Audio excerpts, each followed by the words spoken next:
Hello बच्चों, कैसे हैं आप लोग। आज मैं स्टार्ट कर रही हूँ क्लास 10th के बच्चों के लिए विज्ञान विषय। और इसमें हम लोग अध्याय 10 करेंगे जिसका नाम है प्रकाश, परावर्तन तथा अपवर्तन। फ्रेंड, जैसा कि प्रकाश नाम आते ही आपके दिमाग में क्या आता है। जैसे कोई भी चीज आप देख रहे हैं तो कैसे देख पा रहे हैं। हम किसी भी वस्तु को तभी देख पाते हैं जब उस वस्तु से प्रकाश परावर्तित होकर के हमारे आंखों पर पड़ती है। अगर आप अंधेरे कमरे में हो तो किसी भी चीज को नहीं देख सकते हैं, लेकिन उसी कमरे में जब हम लाइट को जला देते हैं तो सारी चीजें, हमें कमरे के अंदर जो भी चीजें रखी होती है वो नजर आने लगती है। वो इसलिए कि जो बल्ब से लाइट निकल रही है, प्रकाश निकल रही है, वस्तुओं पर पड़ती है और उन वस्तुओं से परावर्तन के बाद प्रकाश हमारे आंखों पर पड़ती है और तभी हम उस वस्तु को देख पाते हैं। ठीक है, तो स्टूडेंट्स, इसमें हमें प्रकाश के कुछ परिघटनाओं के बारे में अध्ययन करना है, जैसा कि परावर्तन है, अपवर्तन है। तो इन चीजों को पढ़ने से पहले बेसिक्स हम थोड़ा सा देखेंगे। अब यहाँ पर देखिए, प्रकाश और उसके स्रोत। ठीक है, तो प्रकाश वह कारक है जिसकी सहायता से हम वस्तु को देखते हैं। जैसा कि अभी मैंने आपको बताया, अगर प्रकाश नहीं है तो हम वस्तु को नहीं देख पाएंगे। और प्रकाश के कुछ स्रोत भी होते हैं। तो प्रकाश के स्रोत कौन से होते हैं?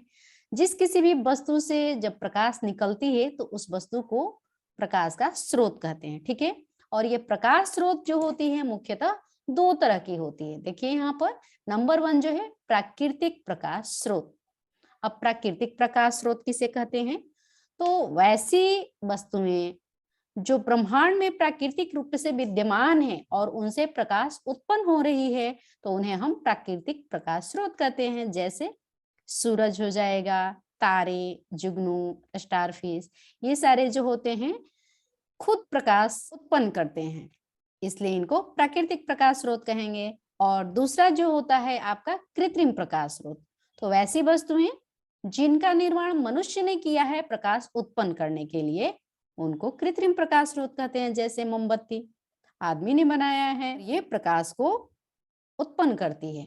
लैंप, लैंप से प्रकाश उत्सर्जित होती है। बल्ब, इस तरह से हमने ये बनाया है, इसलिए ये स्रोत जो है कृत्रिम प्रकाश स्रोत हैं। अब चलिए और देखते हैं स्टूडेंट्स, इस चैप्टर में बहुत सारे ऐसे टर्म्स हैं जिनके बारे में हमें जान लेना जरूरी है। वैसे तो इसके बारे में आपको पहले से ही पता है, लेकिन फिर भी मैं एक बार रिवीजन आपको करा दूं। नेक्स्ट है प्रदीप्त वस्तुएं। प्रदीप्त वस्तुएं किसे कहते हैं? तो जो वस्तुएं प्रकाश उत्सर्जित करती हैं, प्रदीप्त या दीप्तिमान वस्तुएं कहलाती हैं। या तो प्रदीप्त कहेंगे या उसी वस्तु को दीप्तिमान कहेंगे, जो वस्तु प्रकाश उत्सर्जित करती है। तो प्रकाश कौन कौन उत्सर्जित करता है? तो सूरज प्रकाश उत्सर्जित करता है, इसलिए प्रदीप्त वस्तु कहलाएगा। बल्ब जो है अगर जल रहा है तो भी प्रदीप्त वस्तु है। जलती मोमबत्ती, ये भी प्रदीप्त वस्तु है, ये प्रकाश उत्सर्जित करने का काम कर रहे हैं, इसलिए इनको प्रदीप्त वस्तुएं कहेंगे। उसके बाद नेक्स्ट है अप्रदीप्त वस्तुएं। अप्रदीप्त वस्तुएं कौन सी होती हैं? तो वे वस्तुएं जो स्वयं कोई प्रकाश उत्सर्जित नहीं करती हैं, उनको क्या कहेंगे?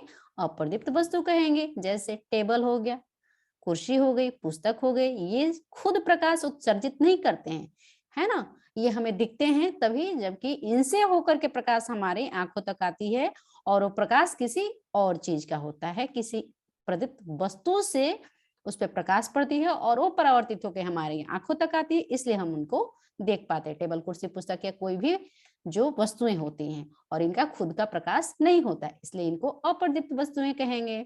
चलिए, उसके बाद एक टर्म आती है प्रकीर्णन। इसको ध्यान से देखिए, प्रकीर्णन क्या होता है।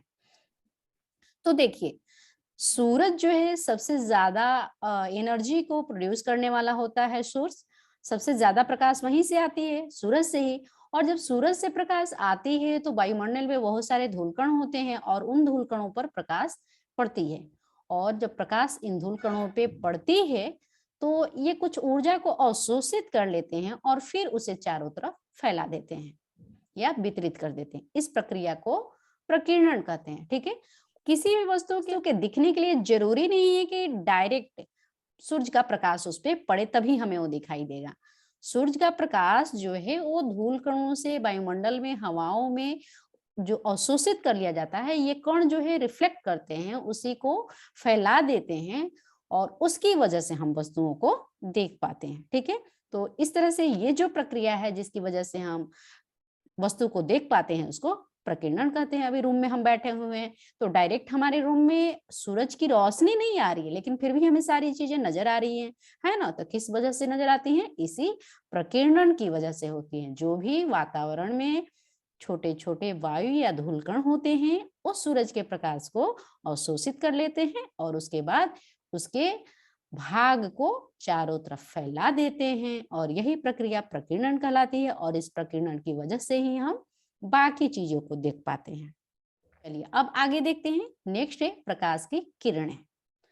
तो स्टूडेंट्स, जो भी प्रकाश की किरण होती है वो सीधी रेखा में गमन करती है। देखिए डायग्राम में इस तरह से जो भी प्रकाश की किरण है इस तरह से सीधी सीधी चल रही है। यहाँ भी देखिए सीधी सीधी चल रही है, ये भी सीधी इस तरह से चल रही है। तो एक सरल रेखा पर जब प्रकाश चलती है तो उसको प्रकाश की किरण कहते हैं।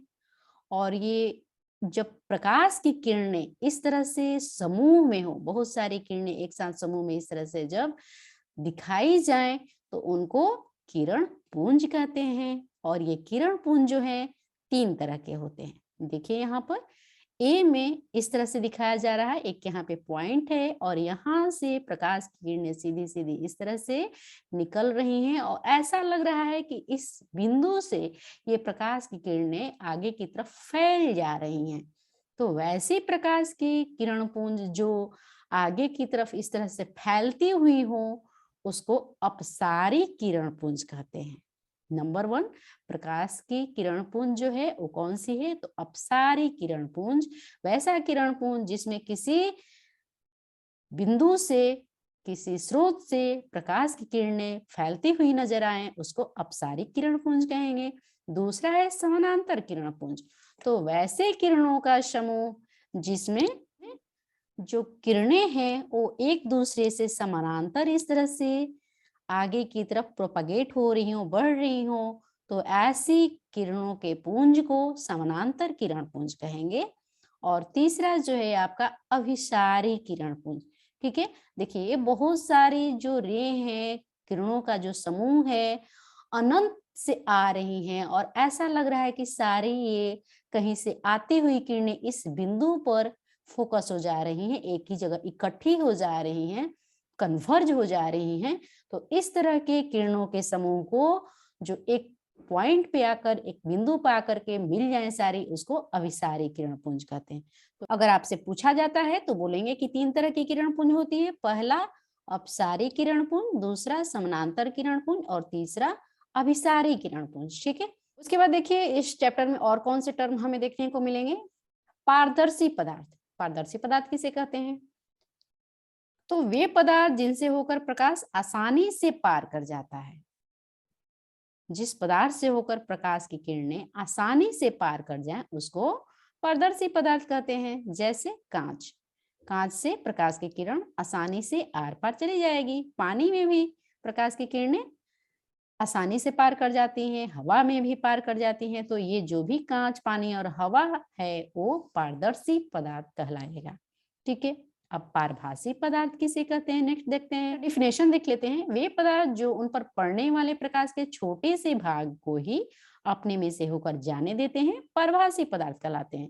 पूरी प्रकाश उस पदार्थ से होकर के पार नहीं कर पाती है, कुछ अंश ही उससे होकर के पास कर पाती है, इसलिए उनको पारभासी पदार्थ कहते हैं। जैसे घिसा हुआ कांच। कांच पे बहुत सारे स्क्रैचेज पड़ी हो, घिसा हुआ हो, तो आप देखिएगा कि धुंधला धुंधला नजर आ रहा है। धुंधला नजर आने का क्या रीजन है? क्योंकि प्रकाश की पूरी किरण उससे होकर के पास नहीं हो पा रही है। तेल लगा हुआ कागज, ये आपने खेला भी होगा बचपन में। जब बालों में हमारे तेल हो तो कागज ले लीजिए और अपने बालों पे रगड़िए, उसके बाद उसको देखिए तो लगेगा कि कागज के आर पार हल्का सा नजर आ रहा है। तो हल्का सा नजर आने का रीजन यही है कि प्रकाश पूरी तरह से उस कागज के एक्रॉस पास नहीं हो पा रही, कुछ ही भाग प्रकाश का उसके एक्रॉस पास हो पा रहा है, इसलिए धुंधला नजर आता है। दूध हो गया, कुहासा में भी इसी तरह से आप देखिएगा, हल्के बादल। तो इस तरह के पदार्थ जो होते हैं वो पारभासी पदार्थ कहलाते हैं। ठीक है, उसके बाद नेक्स्ट टर्म क्या है वो देखते हैं। नेक्स्ट जो है अपारदर्शी पदार्थ। अब अपारदर्शी क्या होता है? तो वैसा पदार्थ जो प्रकाश को अपने में से होकर जाने ही नहीं दे, है ना। कुछ ऐसे पदार्थ होते हैं जिनसे होकर के प्रकाश पास नहीं कर सकती है, तो वैसे पदार्थ को अपारदर्शी पदार्थ कहते हैं। जैसे लकड़ी, लकड़ी के क्रॉस लाइट पास नहीं करेगी, है ना, लोहा से भी नहीं पास करेगी। पत्थर, धातु की प्लेट या मोटा आपकी कॉपी का गत्ता वगैरह जो है ना, तो इससे प्रकाश जो है पास नहीं कर पाती है, अपने में से होकर के प्रकाश को नहीं जाने देती है, इसलिए इन पदार्थों को अपारदर्शी पदार्थ कहते हैं। उसके बाद देखिए स्टूडेंट्स, मोस्ट इंपॉर्टेंट, प्रकाश परावर्तन के नियम। अब प्रकाश परावर्तन का नियम क्या होता है, इस नियम को देखने से पहले यहाँ पर एक समतल दर्पण को देख लेते हैं। ये एक समतल दर्पण है, ठीक है, चिकना समतल का कांच है, और उस पे क्या किया, चांदी की एक पतली परत चढ़ा दी, ये देखिए।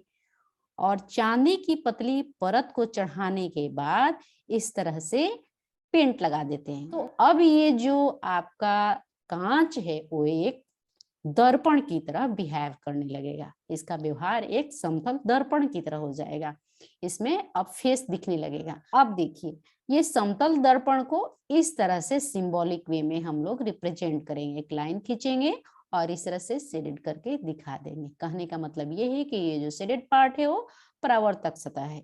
अब इस सतह पर अगर लाइट आती है इस तरह से, तो फिर ये परावर्तित भी हो जाती है ना। तो ये एक ही यहाँ पर मैंने कुछ पॉइंट्स यहाँ पर लिखे हैं। दर्पण अपने पर पड़ने वाली अधिकांश प्रकाश को परावर्तित कर देता है ना, जो भी प्रकाश यहाँ पे पड़ेगी वो सारी परावर्तित हो जाएगी। इस तरह से देखिए, इस दर्पण पर जो भी प्रकाश पड़ेगी वो परावर्तित हो जाएगी, ठीक है।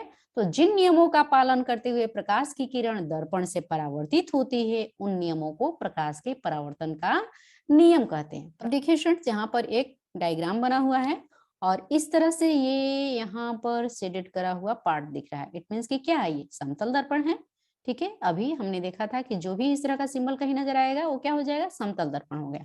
अब इस समतल दर्पण पर देखिए, ये एक प्रकाश की किरण आ रही है, इस तरह से एरो दिखा रहा है। इट मीन्स कि इस तरह से इस वाले सरफेस पे परावर्तक सतह पे आई, और ये जो प्रकाश की किरण सतह पे आ रही है इसको आपतित किरण कहते हैं। आपतित किरण, यहाँ पे ये देखिए आपतित किरण है, और जब इस परावर्तक सतह पे यहाँ पर ये प्रकाश की किरण आएगी तो ये क्या होगी, ये परावर्तित हो जाएगी। जैसा कि अभी हमने पढ़ा था कि जो भी प्रकाश की किरणें समतल दर्पण पे आती हैं वो परावर्तित हो जाती है, ये परावर्तित किरण हो गई और ये आपतित किरण हो गई। अब ये दोनों जो किरणें हैं और ये जो आपका समतल दर्पण का प्लेन है, यहाँ पे ये जो पॉइंट है इसको आपतन बिंदु कहते हैं। जहां पे ये आपतित किरण और परावर्तित किरण दोनों इस तरह से मिली हुई दिख रही हैं, ये आपतन बिंदु होता है। और इस बिंदु पर ही ये जो समतल दर्पण का ये पॉइंट है, इस पर इस तरह से अविलंब डाल देते हैं, परपेंडिकुलर डाल देते हैं। इसको हम लोग क्या कहते हैं, अविलंब कहते हैं। और एक चीज और देखिए, यहाँ पर ये जो आपतित किरण है और ये अविलंब है, यहाँ पर एक कोण बन रहा है, ठीक है। और ये जो कोण है यहाँ पर लिखा हुआ है आई से, ठीक है। तो इसको आपतन कोण कहते हैं। ये आपका आपतन कोण हुआ जो यहाँ पर बन रहा है आई।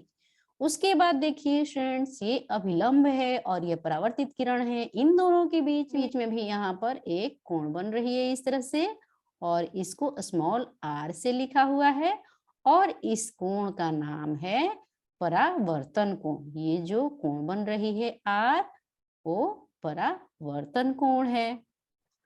तो आपतित किरण और अभिलंब के बीच जो कोण बनता है उसे आपतन कोण कहते हैं, और अभिलंब और परावर्तित किरण के बीच जो कोण बनता है उसे परावर्तन कोण कहते हैं। ये परावर्तन का नियम है। इसको डायग्राम से इस तरह से आप रिप्रेजेंट करेंगे, अपनी कॉपी में इसको आप नोट डाउन करते चलेंगे।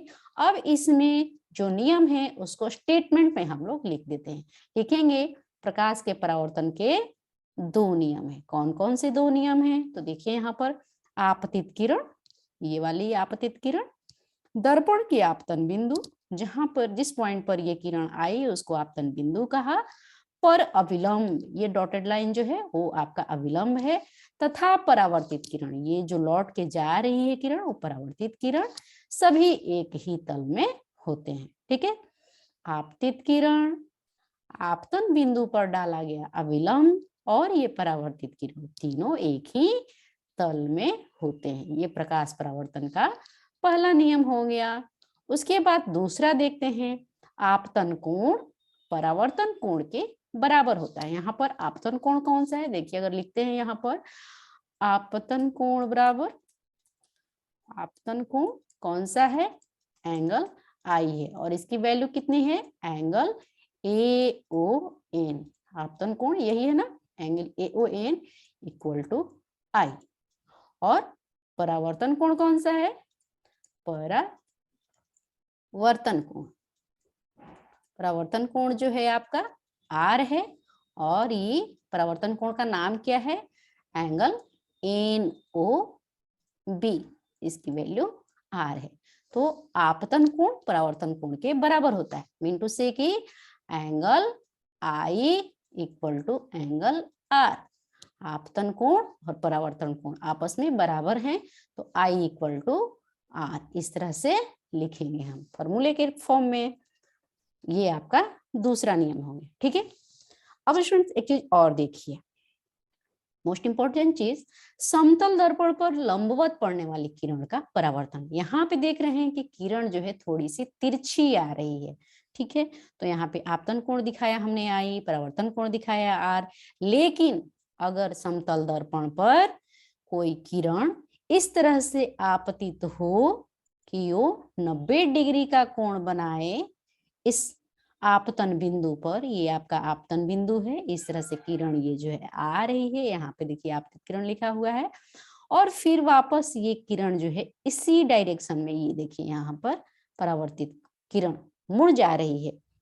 तो इस परिस्थिति में आपतन कोण जो होगा वो 0 होगा और परावर्तन कोण भी 0 होगा, है ना, क्योंकि इस तरह से ये आपतित हो रही है 90 डिग्री के एंगल पे सरफेस पे, और इसी डायरेक्शन में, इस तरह से मैं डॉट डॉट करके दिखा रही हूँ, पीछे की तरफ इस तरह से एक दूसरे के ऊपर अलाइन हो जाएंगी, तो ये आपतित हुई और ये परावर्तित हुई, तो इन दोनों के बीच में जो कोण बनेगा वो कितना बनेगा, 0 डिग्री बनेगा। तो आपतित किरण और परावर्तित किरण दोनों 0 हो गया। ये एक स्पेशल केस हो गया। ठीक है ना, समतल दर्पण पर जब लंबवत पड़ेगी किरण तो कुछ इस तरह से आपतन और परावर्तन होगा, जहां पे कि एंगल ऑफ इंसिडेंस आपतन कोण और एंगल ऑफ रिफ्लेक्शन परावर्तन कोण 0 डिग्री होगा। तो समतल दर्पण पर जिस दिशा से किरण आपतित होती है उसी दिशा में वापस वो लौट जाती है।